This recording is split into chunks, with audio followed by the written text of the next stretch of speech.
oyini muqaddimasi bo'ladi. Sha'bon oyida xuddi farz namozlarimizdan oldin sunnat o'qiganimiz kabi Ramazonga tayyorgarlik oyi bu Sha'bon oyidir.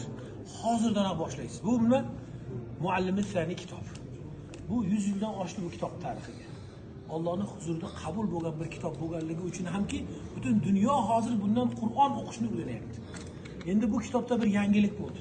Bu asrga kelib bu yangi O'zbekistonimizdagi yangiliklardan bo'ldiki, mana bu qarang, QR kodda shunday telefoningizni qo'yganingizda men sizga o'qib berib, uyingizga kelib tekin ustozlik qilaman. Tekin.